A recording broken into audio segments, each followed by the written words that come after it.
kenapa kita gampang stres, gampang tersulut ketika menghadapi ujian dan cobaan serta masalah,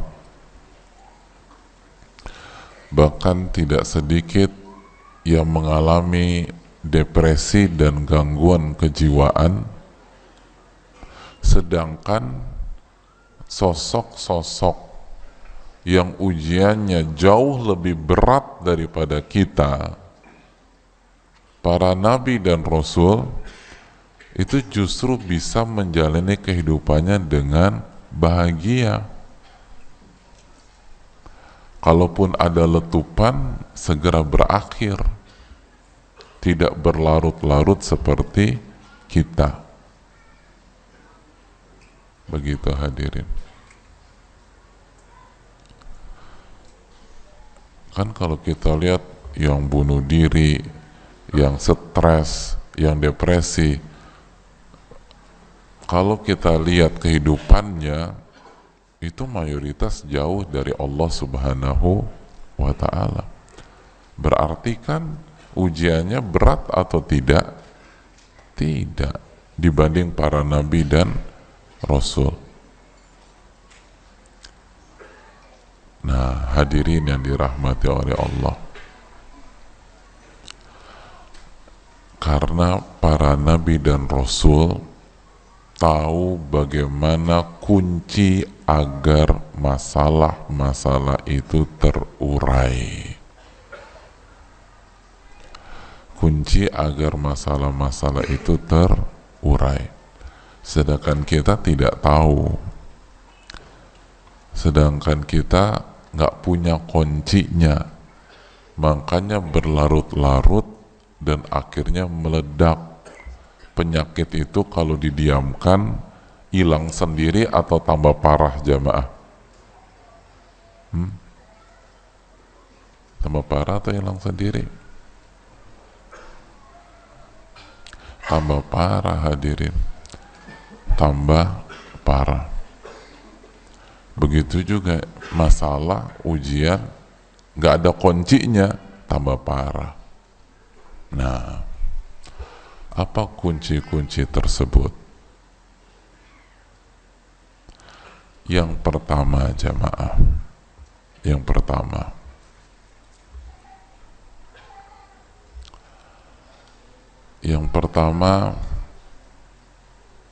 kunci mengurai masalah adalah ilmu.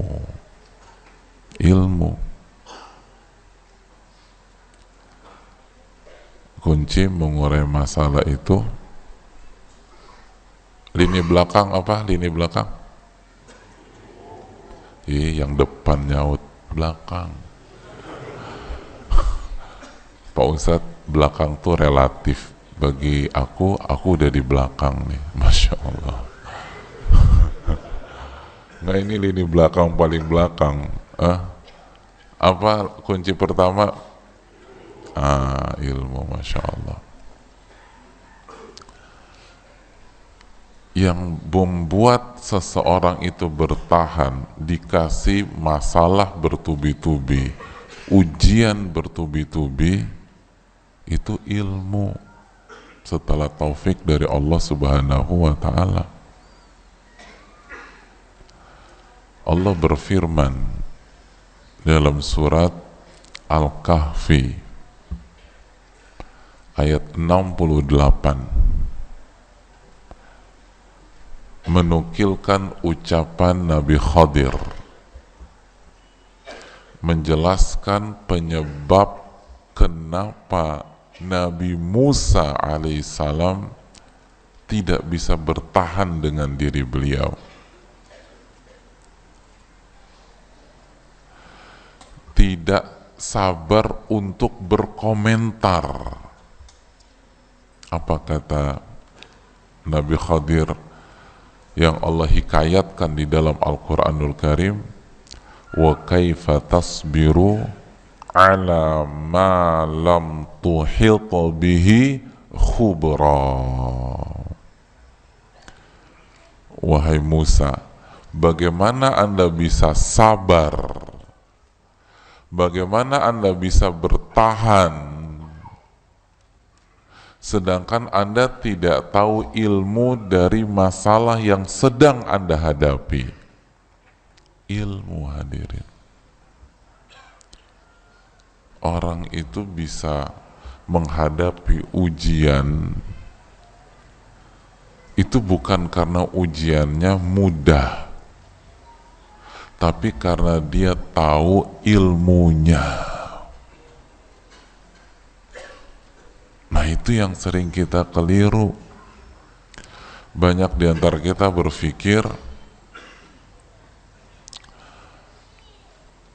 mereka gagal karena ujiannya berat. Beda sama tetangganya yang sukses, ujiannya sedikit. Keliru. Intinya bukan berat atau mudahnya ujian, tapi intinya ketika Anda dapat ujian, Anda tahu ilmunya apa enggak. Sekali Nabi Musa, satu dari 5 manusia terbaik di muka bumi ini, ulul azmi minar rusul, begitu tidak tahu ilmu tentang syariat Nabi Khadir, tidak bisa bertahan. Tidak bisa bertahan. Padahal belum banyak masalahnya. Baru dapat berapa masalah Nabi Musa? Baru berhadapan, baru dapat 3 masalah, nggak bertahan.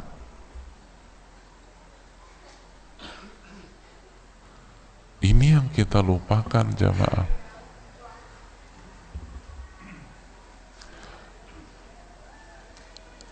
Nggak usah terlalu pikirkan masalah kita berat atau tidak, tapi pertanyaannya kita tahu ilmunya atau tidak.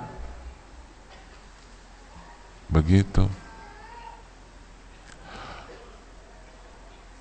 Karena yang bikin orang gagal dalam ujian nasional itu ujiannya atau jawabannya. Ngomong-ngomong, pada sekolah nggak dulu nih? Hah? Yang bikin gagal nih soalnya atau jawabannya? Jawabannya. Itu yang bikin kita gagal. Itu yang membedakan orang keterima di PTN, ada yang keterima di PTS, ada yang nganggur. Itu jawaban tuh. Dan jawaban ditentukan ilmu si mahasiswa atau ilmu si siswa itu. Jadi nggak usah terlalu meribetkan ujiannya, ilmunya nih, ilmunya. Gitu. Ujian semudah apapun, kalau kita tidak tahu ilmunya, keringat dingin, jamaah, keringat dingin, pucet kita tuh. Sebaliknya, ujian serumit apapun, seberat apapun, kalau kita tahu ilmunya, senyum kita. Benar.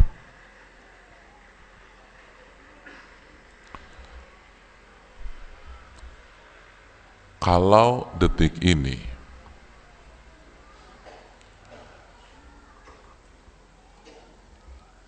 antum diuji, ujiannya sebutkan rumus luas trapesium. Siapa yang tahu? Hah? Ya udah, nggak usah trapesium, jajaran genjang. Kan? Bingung kan? Ini pertanyaan lepas. Kalau ustadznya tunjuk mukanya pucet tuh, ya Allah, trapesium apa tuh, kan gitu ya. Ini antum bisa ketawa karena pertanyaannya lepas ke forum. Coba ditunjuk langsung muka, antum, itu antum, apa jawabannya? Gitu, muka ustadznya marah-marah lagi gitu. Oh, pucet tuh jamaah. Ya Allah, lupa gitu loh. Saya mau tanya, itu soal tadi, soal berat atau soal mudah? Mudah, itu level anak SD. Bangun ruang kan anak SD. Coba tanya anak antum yang SD atau keponakan antum yang SD, insya Allah tahu. Itu soal mudah. Tapi karena kita udah lama nggak buka buku matematik, ilmunya lupa, pucat. Gitu. Saya mau tanya, terakhir antum buka buku matematika bangun ruang tahun 1900 berapa? Kan udah lama. Lupa kita tuh, ya Allah. Itu tuh dikasih ujian mudah, lu nggak lama nggak baca, bingung kita. Ya Allah.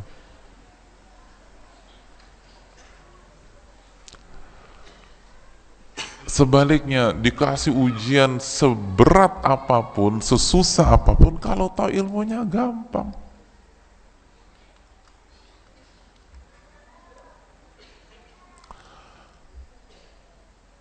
Waktu sekolah dulu jamaah, pelajaran paling sulit apa? Olahraga. Wow, Masya Allah. Berarti anak eksak semua di sini nih.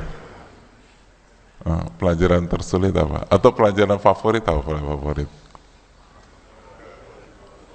Olahraga, Masya Allah. Pelajaran tersulit?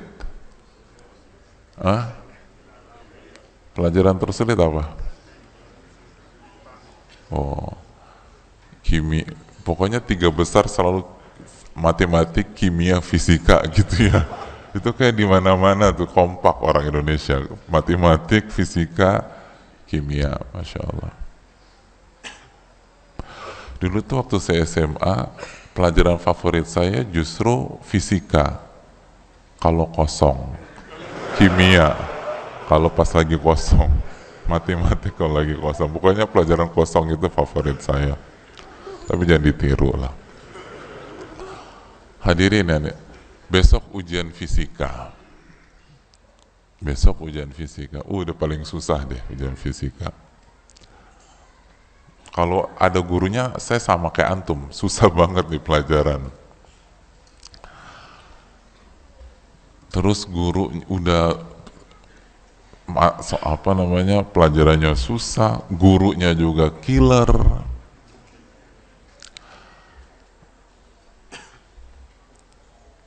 Dan beliau kasih ujian fisika hanya dikasih 1 soal gitu loh. Bayangkan, cuma dikasih 1 soal sama nih guru. Jadi kalau nggak antum jadi pahlawan sekalian atau pecundang sekalian udah. Cuman 1, bener atau salah udah. Dan itu ujian terberat. Begitu hari H, hari ujian, kita buka lembaran ujiannya, ternyata soalnya soal tersulit sedunia menurut kita. Kita nggak pernah dapat soal sesusah itu. Tapi ternyata soal ujian fisika itu persis dengan apa yang kita baca tadi malam ketika kita belajar sampai jam 2:30 pagi, walaupun baru mulai jam 2 gitu loh. Jadi jam 2 kaget bangun baca-baca setengah jam, bismillahirrahmanirrahim, akhirnya tidur lagi dia. Tapi itu yang keluar, bukan yang lain, itu yang keluar. Ya buat apa antum belajar semalaman gak ada yang keluar, kan percuma. Mendingan setengah jam itu yang keluar. Pertanyaannya, ketika kita membuka ujian tersebut dan ujian tersebut adalah soal tersulit sedunia menurut kita, tapi sesuai dengan apa yang kita baca sehingga kita punya ilmunya, pada saat kita menjalani ujian itu kira-kira sambil pucat atau tersenyum? Senyum hadirin. Bahkan bukan hanya tersenyum, kita tebar pesona. Kita ngeliat ke kanan, senyum. Lihat ke kiri, senyum. Dan kita semakin puas ketika ngeliat ke kanan, teman kita pucat. Lihat ke kiri, keringet dingin. Masya Allah, puas kita. Senang kita. Saya ingin tanya, itu ujian yang di depan kita dengan ujian sebelah kanan, sebelah kiri kita sama apa beda? Sama. Tapi kenapa kita senyum dia pucat? Karena beda ilmu. Beda ilmu. Gitu. Jadi belum, jangankan selesai, masih ngejalanin aja udah seneng kita. Lagi ngejalanin, lagi proses diuji nih, seneng kita. Begitu selesai kita keluar seperti pahlawan perjuangan kemerdekaan. Oh, bangga banget kita. Teman kita yang kanan garuk-garuk kepala, hancur hidup gua, hancur hidup gua, hancur hidup gua. Bingung dia. Padahal ujiannya sama. Kenapa yang satu senang, yang satu hancur? Karena ilmunya beda. Itu hadirin. Ini yang dilupakan banyak orang. Dia pikir dia akan bertahan kalau ujian hidupnya mudah, atau dia hancur karena ujian hidupnya berat. Tidak. Salah satu faktor utama Anda hancur, Anda tidak tahu ilmunya.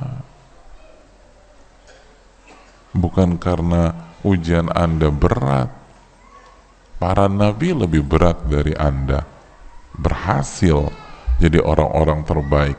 Ulama lebih berat hidupnya daripada Anda. Imam Ahmad itu kan ujiannya Masya Allah hadirin. Imam Bukhari kita tahu bagaimana beliau difitnah hadirin sekalian. Itu yang perlu kita camkan. Jadi ketika kita tahu kunci utama ilmu, mulai dari sekarang kita tidak boleh males ngaji hadirin. Nggak boleh males datang ke majelis ilmu. Nggak boleh nunda kalau jadwal kajian. Kenapa demikian? Karena menuntut ilmu bukan hanya kewajiban, tapi juga kebutuhan. Bukan hanya kewajiban, tapi juga kebutuhan. Karena hakikat dari dunia adalah masalah demi masalah, ujian demi ujian. Masih ingat hadis yang dikeluarkan Imam Tirmidzi ketika Nabi kita SAW memberikan sebuah ilustrasi, memberikan sebuah visualisasi, sebuah kotak, lalu beliau tarik garis sampai keluar dari garis kotak tersebut, lalu beliau kasih garis-garis pendek, lalu Nabi SAW mengatakan, ini adalah ujian dan masalah. Tidaklah seseorang keluar dari masalah pertama kecuali dia akan menuju masalah kedua. Selesai masalah kedua menuju masalah ketiga. Selesai masalah ketiga menuju masalah keempat. Dan anti klimaksnya adalah masalah yang tidak ada solusinya, yaitu kematian. Jadi inti dari hidup itu masalah hadirin. Dan itulah makna firman Allah Subhanahu wa taala dalam surat Al-Mulk ayat 2, alladzi khalaqal mauta wal hayata liyabluwakum ayyukum ahsanu amala. Dan dialah yang menciptakan kematian dan kehidupan dengan segala ceritanya, dinamikanya, serba-serbinya, pasang surutnya, untuk menguji kalian. Ujian, hadirin. Hidup itu ujian. Hidup itu masalah.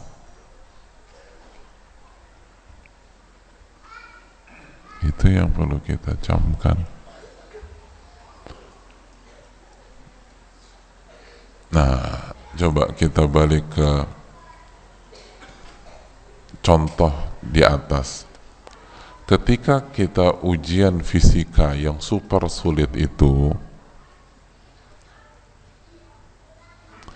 yang baru datang bingung, kenapa materinya ujian fisika nih ya?